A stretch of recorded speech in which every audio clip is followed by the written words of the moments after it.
Sarah lived in an old farmhouse in rural Louisiana that sat on 7 acres of cornfield.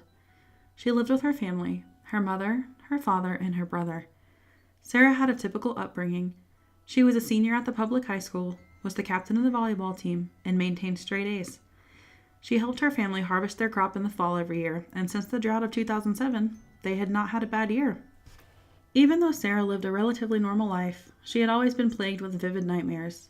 Almost every morning, Sarah would wake up and be able to remember intricate details of demonic, spiritual, and even homicidal assaults on her. Instead of dwelling on these dreams that she had grown accustomed to, she would get up, laugh them off, sometimes tell a friend, and move on with her day. One Saturday morning, Sarah woke up and something was different. She did not remember her dreams from the night before. It happened every now and then, but when it did, it always stuck in her mind even more than remembering the most gruesome nightmares. Sarah felt odd. She didn't feel sick, but she had a feeling of tightness in her gut, and she couldn't shake the feeling that she was being followed around the house. She walked downstairs to see that her family had already left for the day. This was not unusual, as they all had very involved social lives and busy schedules. Sarah made herself coffee and toasted a bagel, as was her usual Saturday morning routine. She sat down to eat, but when she took a bite, her throat closed, and she violently coughed up the piece of bagel she had almost choked on. Okay, she thought, maybe I am getting sick. She abandoned her bagel and coffee and headed upstairs to her bathroom to take a shower. In Sarah's bathroom, she had a framed photo of her senior picture on her vanity. She kept it as a reminder that her college dreams were so close, and every morning she looked fondly at that photo. Sarah walked in her bathroom, and per routine, she looked at the photo. Something wasn't right. The picture seemed dingy, almost black and white. It was tattered on the edges. Her face. What was wrong with her face? Suddenly, that face in the photo turned its neck towards Sarah and smiled a menacing, threatening smile. Sarah screamed and immediately knew her nightmares had bled into reality. She was not alone in the house, and this force, whatever it was coming for her. Sarah, panicked, flew downstairs with the immediate intention to flee the house, but the smell of gas and smoke flooded her nostrils. All of the stove knobs had been turned on, and the entire kitchen had gone up in flames within minutes. As Sarah struggled with opening the back door, she heard doors on the upper floor slamming shut, progressively advancing towards her. Family photos crashed on the stairs. Screaming and in tears, Sarah finally threw her body weight against the door and it flew open. She ran as fast as she could to her car, and to her surprise, it started. Sarah pulled out of her driveway and sped down the country road away from her home that she could see engulfed in flames in her rearview mirror. She pulled out her phone and dialed 911. The call wouldn't go through. She dialed over and over again, and her phone refused to complete a call. She knew the dysfunction of her phone was not because her signal was poor.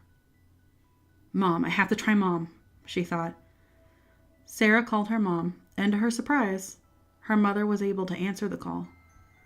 Sarah screamed that her mom needed to call 911 and come home immediately. Then Sarah pulled over into a field until she saw fire trucks and her family's cars pass her and head back towards the home.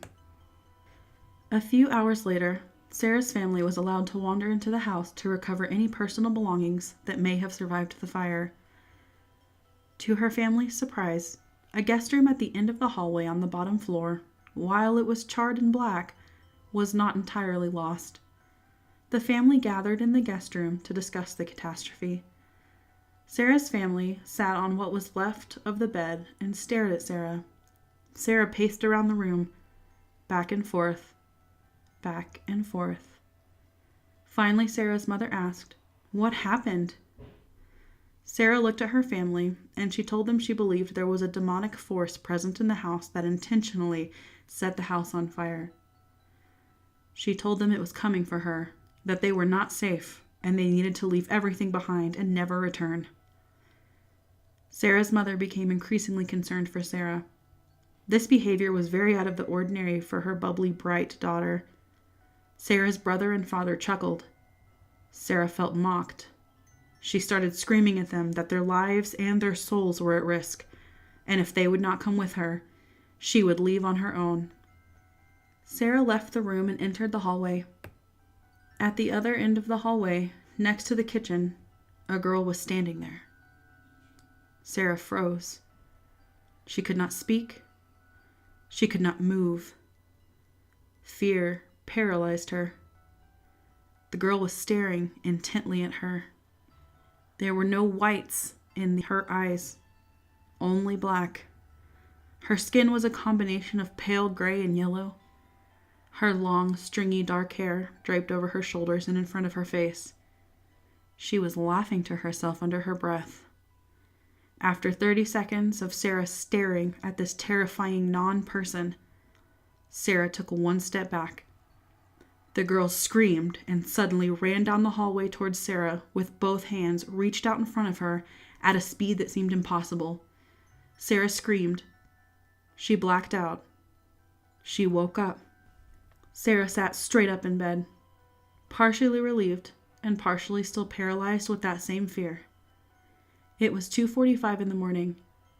After about 15 minutes of deep breathing, Sarah got out of bed and shuffled to the bathroom to wash her face, as it was drenched in sweat. After splashing cold water on her face a few times, she looked at herself in the mirror. Her face. What was wrong with her face? Streaks in the mirror began to appear and dripped down towards the counter.